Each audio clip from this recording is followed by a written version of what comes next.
700 million. Oho. Ngayon, kwentahin mo yung 300, yung 10 Month. 10 months Oo. times 30 days. Times Ilan 30 yun din? days. 10 days, Ito na. 300, no? 300 days. Oho. 300 Times days. 25 million, Opo. 7.5 billion pesos. Naku, araw ng Biyernes ngayon. Kaya itong si Senator Rodante Marcoleta, siya ang ating makakasama dyan sa Saganang Mamayan. Pero bago yan, isang like at isang subscribe, masaya na ho tayo dyan. At sa mga gusto sumali sa ating community, yung join button nandyan lang ho sa baba. Eto na, rekta na ho tayo dito kay Sendante. Okay? Masasabi pa rin natin magandang umaga po, magandang hapon po sa inyong lahat. Opo. At sana'y nasa mabuting kalagayan kayong lahat. Tumutog po kayo sa kabuuan ng ating palatuntunan at mamaya po, mayroon ho kaming mahalagang ipapahayag sa inyo at ito po ay importante na makarating sa lahat ng ating mga kababayan. Ipakishare nyo na po, no? Maaga tayo ng simula, ipakishare nyo po itong ating Facebook Live, ating YouTube Live upang nang sa ganun ay malaman nyo po itong ating tatalakayin at sa bandang huli yung mahalagang impormasyon na amin pong babanggitin sa inyo. Sen, samantalahin ko na, hindi na ako magpapaligoy-ligoy pa, no, ha? Unahin po muna natin yung naganap na special session noon pong isang araw na ipinatawag po ng Pangulong Bongbong at ang Kongreso po naman, dalawang kapulungan ay tumugon ukol sa bagay na ito. Oo, tama ka, Jen. Ito yung proclamation ng Pangulo na kung saan ay nagtawag siya ng isang special session ng Kongreso. At yun naman ay natupad noong June 17. Araw yata ng Miyerkules ba yun, Jen? Tuesday. Oh, Tuesday, ano? Tama, no? Tuesday. Opo. Oh, Tuesday. Hindi, Miyerkules yata yung actual na special session. Tama ba? Nalito tuloy ako. 17. Opo, Wednesday. Yes po, tama pa. Nalito tuloy. Kasi yung Tuesday ninyo ay meron din ano sa Senado nun eh. Kaya special session yung Wednesday. Tama po kayo. Wala. Wednesday. Yung a day prior to that, June 16, ay nagpalabas ng notice Yes po, ang Senado na magkakaroon nga on the next day ng special session. Yung Tuesday pa na binabanggit ko sa inyo, yung press con ng ex-soldiers doon sa Double Gem. Yung pala nasa isip ko. Yung kinabukasan nun, yung special session. Tama po kayo. Ang makikita mo lang na problematic doon sa pagkaka-announce na yon, ang nag-announce ay yung nahirang at that time na President pro tempore and acting Senate President. Yun ang nagbigay ng notice. Sa makatwid, problematic yun dahil sa ating saligang batas dyan, maski sa tuntunin namin, ang gagawa ng notice na yun is the Senate President. At sa panig namin, ang kinikilalang Senate President is Alan Cayetano. Hindi si Senator Sherwin Gatchalian. Sa kadahilanan na nung sila ay gumawa ng ganong klaseng aksyon na ipahayag nila na siya ang Senate President pro tempore and acting Senate President, 12 lamang sila. Yes po. Malinaw Sa yun. kakulangan ng quorum na itinatadhana sa saligang batas, maging sa aming tuntunin, ito naman ay maliwanag na paglabag doon sa tinatawag nating majority rule. Na ang majority kasi ay 13 sapagkat hindi naman nababawasan ang bilang ng mga senador na 24. Yes po. So, maaaring sasabihin nila dyan na correct naman yon, sabi niya, sapagkat mga ilang oras noon, nung November 17, dumating nga yung pang-13 sa kanila. Yes. Kilala naman ninyo kung sino siya. Siya ang nag-provide actually ng very crucial na majority. Pang-13. Doon lamang nila na legitimize o na-validate yung pagiging Senate President ni Senator Sherwin Gatchalian. At natuloy nga, nakapag-reorganize sila. Sa makatwid, mapapansin po ninyo mga kababayan, Jen, na tinawag yung special session ay para lamang magkaroon ng pagkakataon na ma-formalize yung 13. Yun. Kasi yung pagpunta nung isa sa amin na dati namin kasama sa panig nung noon ay 12 lang, ay hindi mangyayari kahit kailan kung walang sesyon.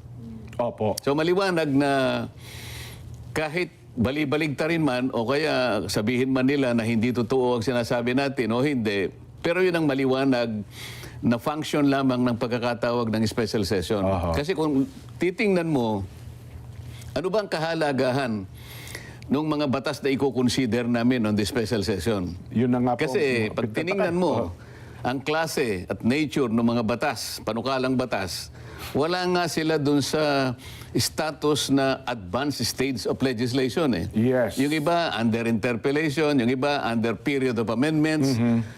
At kung sisinuhin mo naman, yung klase ng mga panukalang batas, yung isa, sa pamagat na pamagat lang, declaring waling-waling as the national orchids of the Philippines. Pambihira, oh. Yun.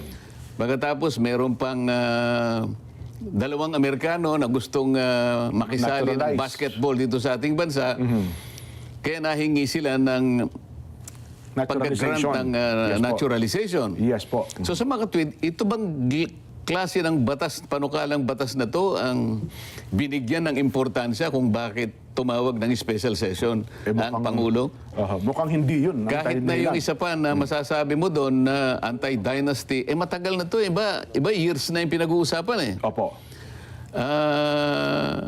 Kung talagang yung mga yon ay nangangailangan ng madali ang aksyon pang legislature, dapat sana yung mga yun na-certify na urgent ng ng ating Pangulo eh. Bilang urgent O bill. kaya yung iba sana ay nasa stage na ng bicameral conference. Sa mga yung hindi man lang na-certify at yung iba taon ng kanilang ginugol para marating lamang ang estado na yon, hindi talaga urgent eh. Tama.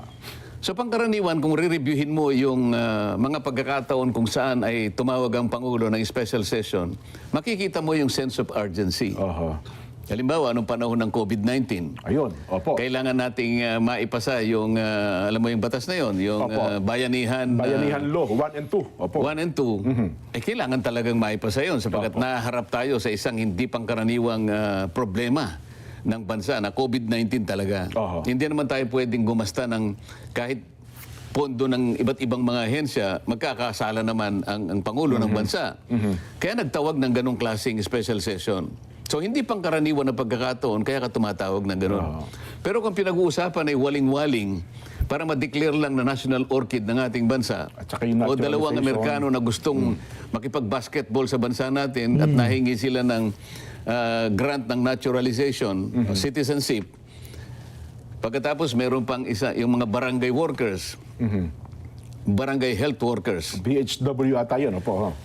Alam mo, Jen, ang bilang ng barangay natin sa buong bansa, 42,000 plus barangays. Yes po.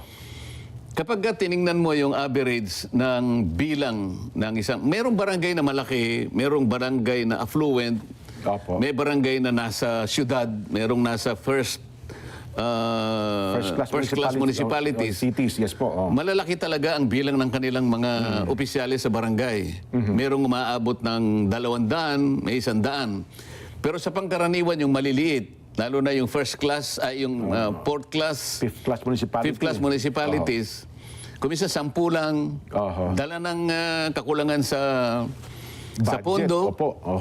at kakulangan sa maraming bagay. So pag in-average mo yun, Jen, across the Philippines siguro, pangkaraniwan, siguro ang isang barangay merong 50 na barangay workers in total. Opo. At least 50. At least 50. Yun ang national average, halimbawa. Yung barangay health workers, karaniwan 4-5 lang doon sa 50. Tama po kayo. Ngayon, anong gagawin mo sa 46 o 45? Hindi kasali doon. Kaya nga sana, mag-interpellate pa ako dyan sa BHW na bill na yan. Kasi sasabihin ko lang na bakit hindi na lang natin unahin yung sarili kong bill na kung saan ay nilalayong ko doon na masakop lahat ang barangay workers. Yes po. Yun lamang, barangay tanod, mas marami sa barangay health workers eh. Ayan. May barangay sweepers, may barangay na pulis tungkol dun sa pagsawata ng drugs. Meron tungkol sa mga pagtatanim. Napakarami nito. Meron sa environment. Meron yung kasama dun sa... Marami po yan, sir. May represent council.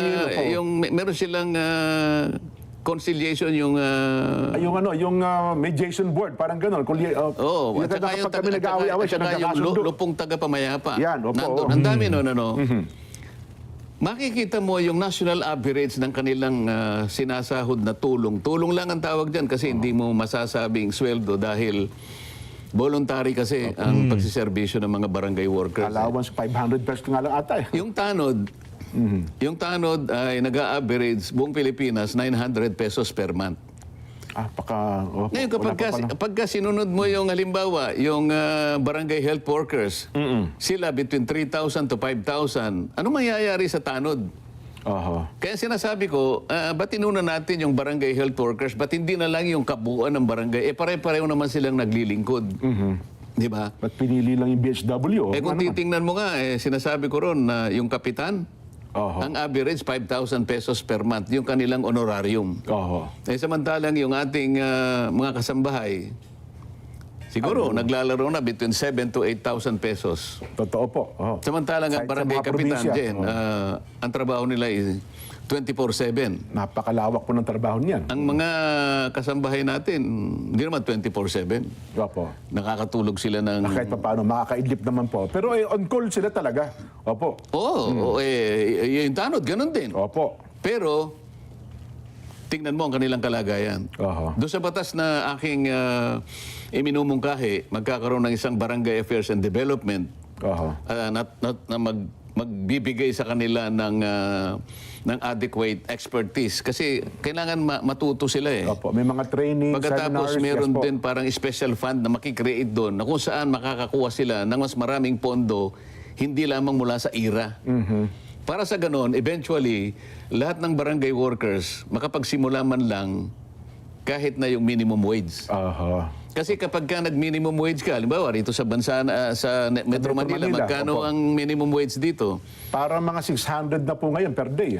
O 600. More or less, opo. 600 times 30, at least 18,000. Opo. Hindi naman yung 1,000 pesos.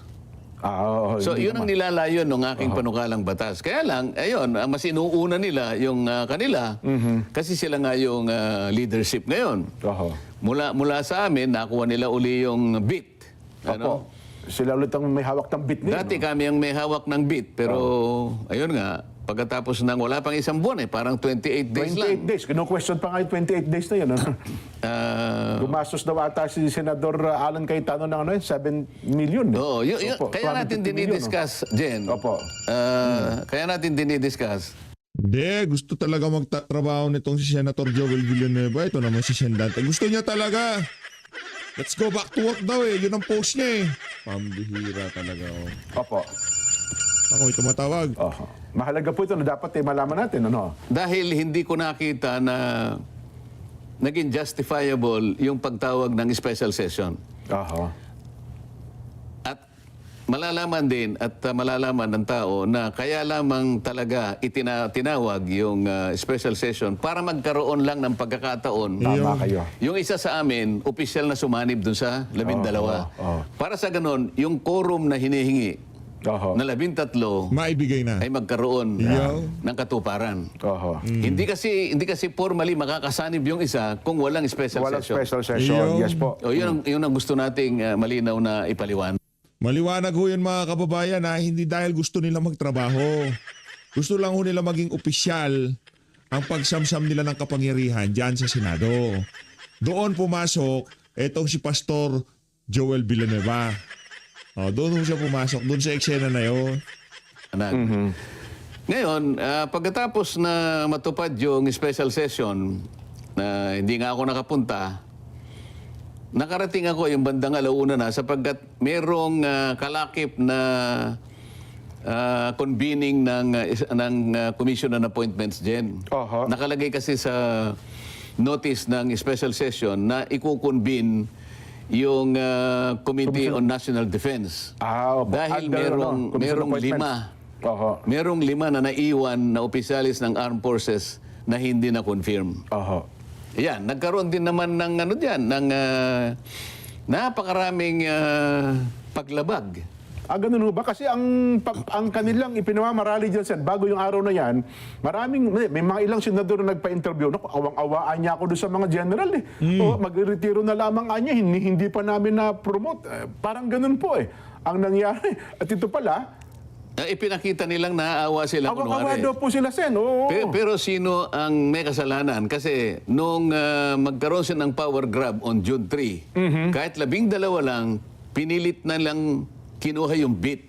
Yes, Di po. ba? Oho. Sabi nga natin, kahit na illegal, kahit na irregular ang pagkakagawa, unconstitutional nga yun eh. Oho. Kinakailangan malaman ng tao na para mapalitan mo yung mga opisyales ng Senado, kailangan mo ng majority of all its members. Oho. Ang majority po ay nananatiling 13. So 12 lamang sila, pero nangahas sila na gumawa ng aksyon. Unang-una, pinalitan ang secretary, pinalitan ang sergeant at arms, pinalitan ang president pro tempore, Oho. Yan. at yung president pro tempore na hinirang nila ay umakto na Senate President. Ayun. Lahat po ng ito, sa isang araw na ginawa nila ay illegal. Puro illegal ho pala Pagkatapos talaga, no? noon, sila mismo ay nagpahayag na noon June 3, nagsimula na, nag-announce sila ng sinidye. Aho. Sa mga tweet, Sinigi adjournment. Opo. sinidye adjournment, na-bypass ngayon yung 5. Opo.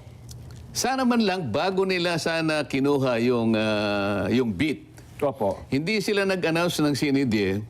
Sana yung June 4 o kaya June 5 kung gusto nila, naglagay sila ng isang araw para ma-confirm yung 5. Oho. Kaya pala may tumindig doon na isang senador na talagang pinaninindigan niya na hindi, continuing session po itong ginanap natin.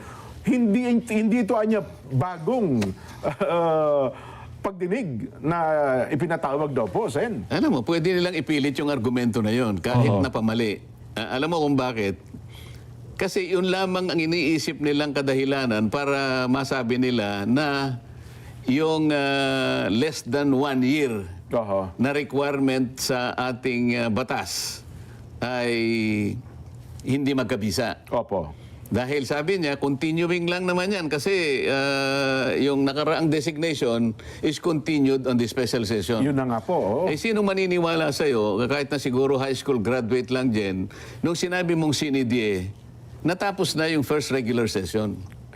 Okay, tapos na yon. Diniklara ko Ang na yun ibig lahat, sabihin opo. na bypass na. Oho. Alam mo, kung babasahin mo, pati saligang batas, na-violate eh. Opo. Kasi Article 7, Section 16 ng ating saligang batas, kapag na-bypass ka, you will need another appointment. Yun, opo. Okay? Kasi na-bypass ka. Nung tinanong ko nga yung isa sa kanila na tumindig na representante ng isang Opo. grupo na constituting 5 of them, sabi ko, alam ninyo yung birthday ninyo, natapos na last month pa, di ba? Kasi Yes po. lahat sila, karamihan sa kanila, nag-birthday May 2026.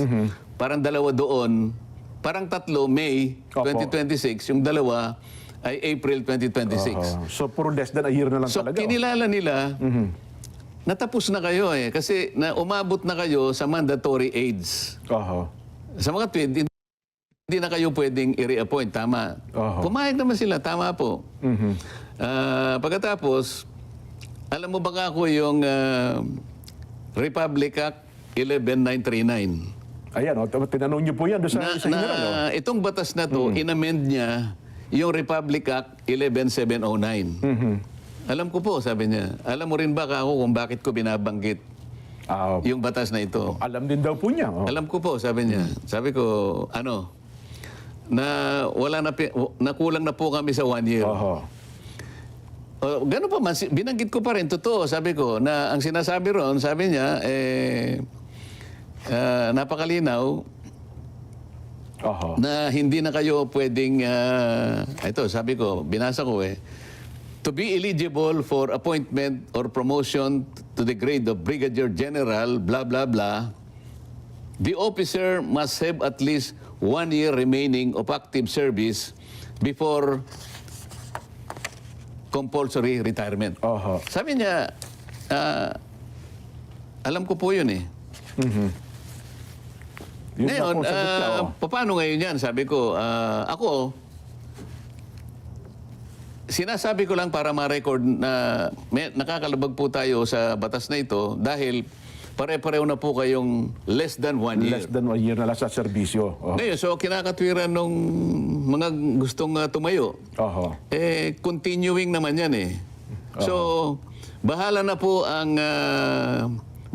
ang korte sa tamang pagkakataon at sa tamang paraan at kung sino po yung magko-question nito, kung tama po yung Yung naging ginawa nila. yung ginawa ng Commission on Appointments. Kasama po ako doon, kaya hindi po pwedeng hindi ko po banggitin yun.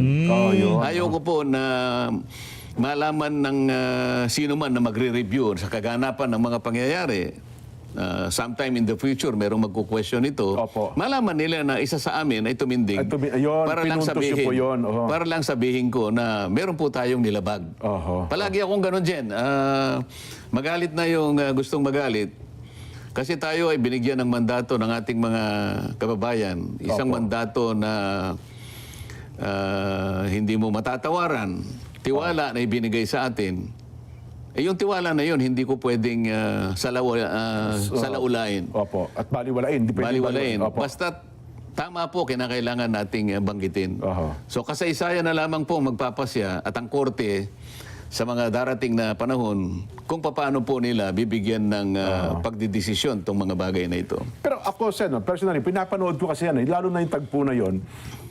Napansin ko na bagamat, well, siguro sa loob nila, parang kitang-kita naman na may mali.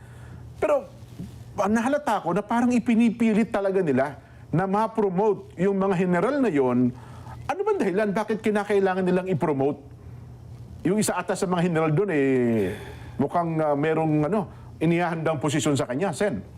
May nagsabi nga sa akin, Jen, again, Opo. kung ang sapantaha mo ay tama, araw lang ang makapagpapatunay na maring isa sa kanila ang papalit sa ating Chief of Staff, General Browner. Kasi yun ang kanilang yun ang bali-balita lang. So parang may isa doon na kandidato para maging Chief of Staff ng AFP. Ako naman hindi naman importante sa akin 'yon. Ang importante sa akin ay magawa namin lahat. Ang aming tungkulin, yung pag-conduct namin ng aming sesyon ay palaging nasa tamang tuntunin. Opo. Kasi isip-isipin mo naman, doon lamang sa kawalan ng reappointment. Ayan, So kinonfirm namin nang walang reappointment na galing sa Pangulo. Sinasabi na sa Saligang Batas, kinakailangan a new reappointment should be there. Hindi nga nangyari yon dahil nga pinipilit nila continuing session. Pagkatapos niwala yung mga completed documents. Bawat isa sa kanila na kumpleto nila yung dokumento. Yung iba yata na kumpleto before their birthday, pero karamihan sa kanila na kumpleto yung documents nila after their birthdays. Ayun, Halimbawa, yung General Peralta yata, May 14 ang birthday niya, na kumpleto niya yung dokumento for purposes of confirmation, May 26. After nung tingnan birthday mo, niya? paano mangyayari yun? Pangalawa, yung notice. Sa tuntunin ng Commission on Appointments, lahat ng miyembro kinakailangan magkaroon ng notification in 5 days. 5-day notice. So, kinakailangang mag-move sila na sinususpinde ang operation ng tuntunin ng Commission on Appointments para lang yung notice ay baliwalain. So, ang tanging kasi po, kawawa naman sila eh. Wala silang kasalanan. Maaari nga. Sino yung may kasalanan? Yung mga taong hindi nagtalaga ng araw para ma-confirm itong mga taong ito. Sa mga tweet, yung naguugas kamay sila, ang ginagamit nilang dahilan na nakakaawa yung 5, pero yung pagkakasala nila, ayaw nilang akuin. At parang sinisisi pa sa kampo ninyo, Sen, yung nangyaring na-delay sila. Kasi nga, nagkaroon daw ng walkout. Hindi daw kayo pumasok sa sesyon ng mga nakalipas na araw. May time pa naman dun eh. Sino yung nagpanukala na June 3, nag-declare sila na sinidi eh. Sino sa kanila? Hindi ba sila? Ayun. Dapat sana, bago nila ginawa yun, meron sana isang araw for confirmation. Kasi hanggang Friday pa dapat para continuing. Oo nga po. Kasi dapat hanggang Friday pa po yun, di ba? Hanggang Friday yun. Yung Webes man lang, kinonfirma namin, continuing session. Hindi dapat na nagtawag ng special session na kahit kailan, hindi pwedeng i-connect doon. The special session is distinct and separate from the last session which ended June 3 by virtue of the sine die adjournment.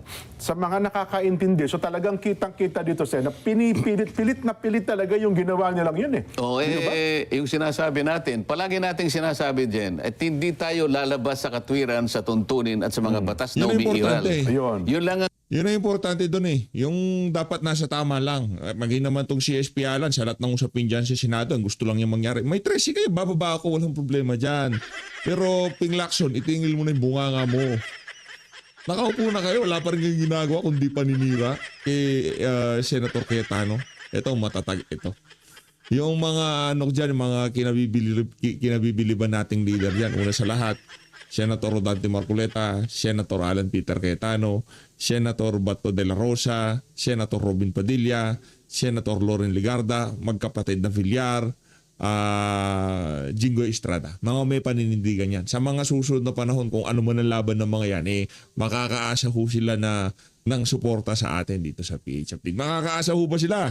Mag-comment ho kayo dyan ang sa aking inilalaban sa lahat ng pagkakataon. Hindi ako nagsasalita ng hindi katwiran at hindi Yeah. nakasalig at nakabatay sa mga batas. Importante. Nung sinabi ko na, kasi naman kayo, andyan sa panig ninyo yung promotor ng Bendalo. So hanggang ngayon, puro Bendalo ang nangyayari. Puro pamimilipit sa batas eh. Tapos nung makalipas ang ilang parang matapos yun Sen, parang ang dating ipinilalabas pa nila sa media at sa social media na para bagang kontrabida kayo. Kayo kasi kinukontra nyo raw yung confirmation ng 5. Hindi Mali eh. ako kontra ron. Oho, Kung talagang wala silang kasalanan, alam ko rin na maaaring wala silang kasalanan. Yun, opo. Maliban lang doon sa pagkukulang nila na mag-submit ng dokumento kasi sa kanila dapat yun eh. Sa kanila bang gagaling? Ang initiative ng manggagaling sa kanila, May 14 halimbawa ang birthday mo, dapat sana before that, nakumpleto mo na para ganap kang walang kasalanan. Di ba? Pangalawa, dapat kinausap nila yung contingent ng House of Representatives kasi sa tuntunin namin, ang chairman ng Committee on National Defense ay House of Representatives. Si Congressman Joboy ata. Ngayon, si Congressman Joboy ang dapat nagkaroon ng initiative, tumawag kagad sa secretary ng CA na, ikasanin nyo ng ganitong araw. Kasi kawawa naman itong mga ito. So, walang gumawa sa kanila. At ito namang mga, siguro walang nag-remind sa kanila para lahat ng dokumentong kinakailangan na maipasa nila right before their respective birthdays.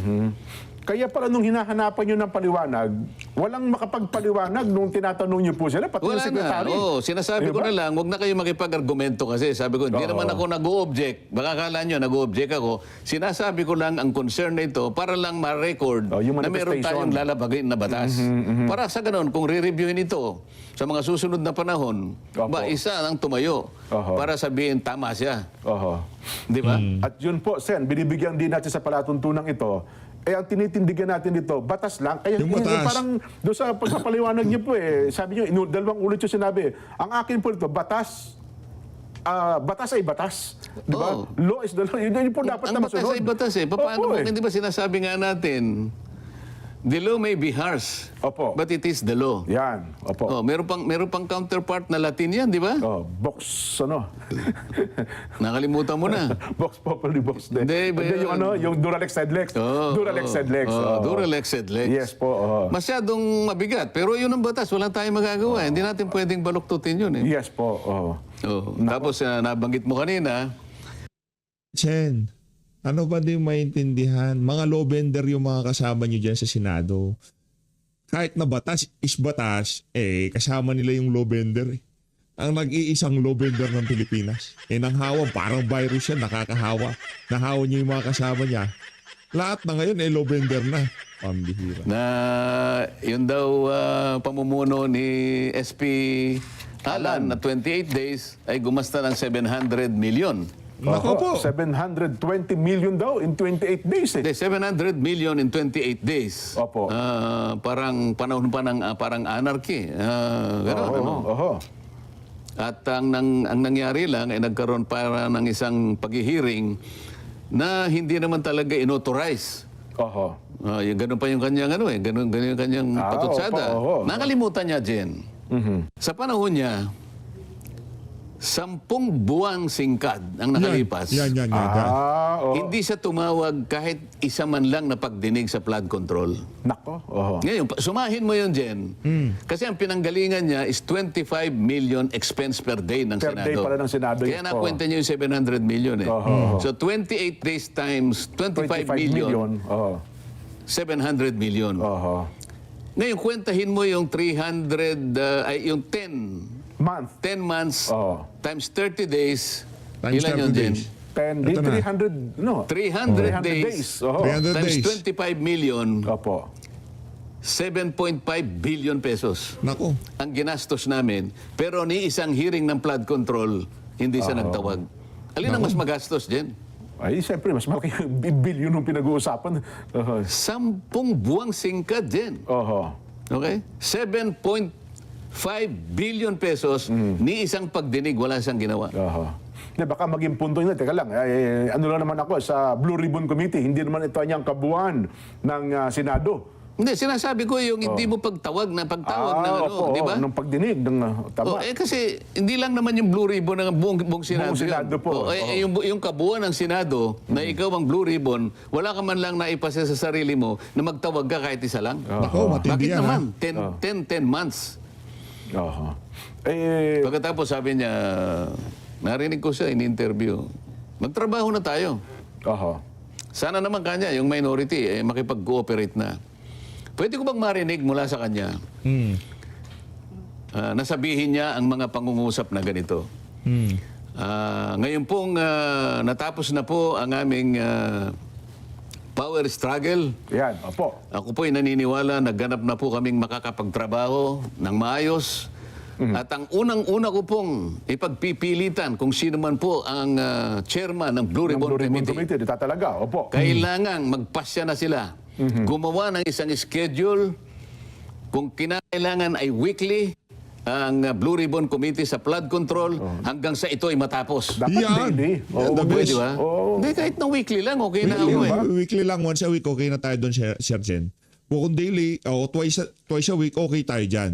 Pero yung weekly, okay na tayo doon, sulit na tayo doon, higa nga, pwede na yun. Okay na kayo. Kasi ang marami tao- namang ibang mga issue kasi na kinakaharap din ng Blue Ribbon, hindi lang naman flood control. Oho, oho. Ngayon, kung ang subcommittee binigay kay ganito, yun, pwede siyang mag-araw-araw kung gusto Mag-araw-araw, niya. oo. Ngayon, Para marathon para hearing. lang malaman natin na talagang seryoso sila na magtrabaho na tayo. Oho. Kasi dapat yun ang priority. Oho. Ang flood control na ito na problema ng ating bansa, hanggat ito ay hindi naisasaayos at ito ay hindi nagkakaroon ng ending, patuloy po na magiging bagsak ang kalagayan ng ating ekonomiya. Oho. Wala na pong gusto mag-invest sa atin. Wala. Oho. Sa ngayon lang, tingnan ninyo yung gustong mag-invest sa elektrisidad. Umaalis na sila eh. Wala na. Sa energy po. Energy pa lamang yun. Oho. Oo, katakot-takot na utang na ang... Mabigat po. Oo. Ngayon, kailangan nating magkaroon ng... manormalize natin ang ating bansa. Oho. At ito ang pinaka hinihintay ng ating mga mamamayan. Magkaroon ng ending itong naganap na pinaka-malawak, pinaka-maanomalya na pagnanakaw sa salaping bayan, Jen.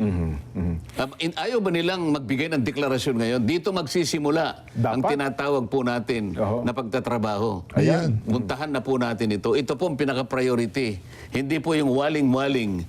Hindi po yung dalawang Amerikano na kailangan lang maging Pilipino para makapag-basketball dito sa atin. Meron pang isa siya na ito, puring-puring nila ito eh. Na yung latag ng resolusyon na talaga namang halos na lamang magpalakpakan sila na bigyan daw po ng pansin at pagtunan ng pansin yung mga naapektuhan ng lindol sa Mindanao. Resolution po yun, sana. Mukhang hindi naman ata kailangan ng gobyerno kasi may sapat naman tayong pondo eh. May sapat tayong mga tulong na parang iparating sa kanila. Tataka ko, bakit nagkaroon pa ng resolution para doon? Para lang bigyan ng konting kaluwagan siguro yung ganun isa ba? sa amin na umalis at pumunta sa kanila. At bumalik, oo. At siya pa yung gumawa ng resolution na kunwari ang uunahin ay yung nagkaroon ng lindol sa Mindanao. Yun, Bakit opo. hindi unahin nga itong problemang kinakaharap natin na Akala ko siguro nitong si Joel Villanueva at nung mga kasama niyang maletagang hindi alam ni Sen Dante yung mga pinaplano nila. Diyan kayo nagkakamali. Basa kayo niyan. At nitong si Senator Alan Peter Cayetano. Palakpakan muna natin yung mga senador na talagang pinaglalaban tayo ngayong mga panahon na to. Kasi yung grupo nila Tuta Soto, mga oligarko, mga magnanakaw na politiko, mga adik sa Malacanang at mga walang kwentang oligarko ang pinaglalaban ng mga walang yan. Hanggang ngayon ay wala pang kasagutan. Oho. Bakit ayaw ninyo na ito yung ituloy natin? Yun. Halimbawa, nasa inyo na ang bit eh. Ayan, oo. Kayo na lahat. Meron ba kaming maaasahan? Meron bang maaasahan ang ating mga kababayan na ipagpapatuloy ninyo? Ito yung inihintay nila eh. Ako, wala na eh. Ayaw nilang Totoo ibigay yan. sa akin. Opo. Ayaw nila akong manguna dyan. Oho. Okay lang. Oho. Pero isa sa kanila, o yung kung sino yung naatasan na siya yung manguna ng Blue Ribbon, magdeklara na kayo. Ayan, agad-agad. Magbigay na kayo ng schedule kung sino ang tatawagin. Mga wala kasing delikadesa yan, Sen. Walang delikadesa. Kahit na masyado ng halata yung harapang pagpigil nila dyan sa hearing ng Blue Ribbon, gagawin at gagawin. Ganon ho sila kawalang nga dyan sa Blue Ribbon. Dyan sa paksyon nitong si Tuta Soto. Hindi nyo, lahat ng mga, alam naman nyo kung sino yung tatawagin eh. Oo. Alam na po nila. Ay, nako. Pero mukhang hindi yun ang priority, Sen. Kapag hindi yun ang priority, hindi totoong kailangan tayo magtrabaho na ngayon. Kapag yun ay hindi mo hinarap, hindi tayo Naghuhumiyaw ang tao, Sen eh. Ano? hindi tayo mapapanatag eh. Ito yung Bakit totoo yung sinabi ni Sir Jen na naghuhumiyaw ang mga tao? Sa ginawang paglipat ni Joel Villanueva, pati simbahan niya nakaladkad dito. Matakan niyo ho yung mga kababayan. Pati yung JIL na walang kamalay-malay nakaladkad dahil sa pagiging makasarili ng isa sa kanilang mga tinuturing pinuno diyan sa GIL. Diba? Mantakin nyo kung hindi mabigat, kung hindi maraming Pilipino nagtatanong diyan sa issue na at malaman ang buong katotohanan. Bakit pati yaang simbahan nila ngayon na JIL na nadadamay dyan sa kabuktutang ginawa na yan itong si Joel Villanueva. Ang kapalo kasi ng mukha di ba? Parang hinintay lang makulong yung iba nilang mga kasama sa majority bago sila nagsitiklupan. Ito ba si Joel Villanueva yung nag-iiyak? Nagpunta sa Malacanang o si Escudero? Kahit sino saan lang daloy, mga walang kwenta yung mga politiko na yun. problemang nilikha nung napakalaking pagnanakaw na yun. Oho. Dinidescribe nga natin dyan eh. Maaring yung pagnanakaw na yun eh. Magiging kandidato na sa Guinness Book of World Records eh. Ang pinakamalaking Bakit ka mo? Sa nature lang ng nakawan din, no? Hindi karaniwang magnanakaw eh. Ang magnanakaw, yung pa namang mga taong binigyan ng mandato na maglingkod para sa kanila. Tingnan mo na lang, tiwala ang binigay ng mamamayang Pilipino sa kanila na sila'y paglingkuran. Binoto sila. Pagkatapos sila yung nagnakaw, imbes na sila ang maglingkod. Ang karaniwang magnanakaw, paulit-ulit nating sinasabi, paiwas yan eh. Tsaka sa gabi yan. Sen, Ayaw siguro. magpakilala. Nakatakip ang mukha eh. Nakamaskara. Lahat ng maskara gagamitin niya para lang walang mapagkakakilanlan sa kanya. Para hindi siya makilala. Di ba? Opo. Sa gabi, gumagamit siya ng dilim para sa ganon ay, yun nga, makaiwas siya. May kubli niya yung kanyang sarili. May kubli ang kanyang sarili. Pero itong mga nagnakaw, tanghaling tapat dyan. Broad daylight, tanghali tama kayo. Walang maskara. Ganon ka, paano natin i-describe? Ganun ka lakas ang loob nila. Mabuti pa po yung tanghali, Sen, naging tapat eh. Hindi sila naging tapat no? Ay, nako. Ngayon, kung walang magpapasya sa kanila na, simulan na natin ang pagtatrabaho. Yun ang simula na sana ang makita ng taong bayan. Kasi ang problema na kinasasangkutan natin, napakalaki ng kaugnayan dito. Nawalan na ng tiwala ang taong bayan ng dahil dito. Nawalan ng tiwala pati yung mga kapital, pati investor, lahat. Bumagsak ang ekonomiya dahil doon. Bakit hindi yun ang unahin mo? Mukhang ang direksyon na po nila ngayon, Sen, pasensya na kayo. Ito obserbasyon ng iba, maging sa social media, mukhang ipino-focus daw nila ngayon ang atensyon sa impeachment yata. Well, yun lang naman ang napansin ng iba. Pero mukhang iniiwasan nila itong direksyon ng flood control. Siguro, dito nga sila nagagalit sa akin dyan dahil ang ginagawa ko lang naman ay para to pa rin natin, yung tungkulin natin. Nahirang akong Blue Ribbon Committee chairman noon. At nung bago ko simulan naman yon, ako'y nakipagkita sa Pangulo. Opo. At ako nga ay kanyang binigyan pa ng lakas ng loob at binigyan niya ako ng USB na magagamit para umpisahan lahat ito eh. Totoo po, totoo. Ngayon, lahat nun ay nangyari sa aking palagay na meron siyang basbas doon sa gagawin ko. Oho. O ngayon, lahat ng mga apektado, lahat ng mga lumilitaw na may kinalaman sa malawakang pagnanakaw na yan ay gumagawa ng paraan para usigin ako ngayon. Oho. So, Ayun na nga mga kababayan, dito na ho natatapusin ang ating reaction video. Maraming salamat sa pag-support sa PH Update. Tuloy-tuloy lang ho tayo sa pagsuporta dito kay Senator Rodante Marcoleta at dito kay Senator Alan Peter Cayetano. Alam niyo mga kababayan, ngayong mga panahon na to, sambayan ng Pilipino ang kapanalig nitong dalawa na to. Kayo ho, pakishare ang mismong live ng Net25. Hindi naman kailangan itong video na to i-share nyo. Nakakita kayo ng ibang video, i-share nyo. Basta nagpapahayag ng pagsuporta yan sa mithin at hikain itong mga senador. I-share nyo. Kailangan natin magsuportahan ngayong mga panahon na to. Hindi naman usapan dito. Dapat itong particular na vlogger na to. Dapat itong particular na channel na to. Yan lang suportahan natin. I-flood natin ang social media ng ika nga katotohanan. Kung ano nga ba ang ginagawa ng administrasyon na to ngayon sa ating bayan. So always, maraming salamat to. Mag-ingat to kayo lahat. Mahal natin Pilipinas. Saludos, Senator Rodante Marcoleta.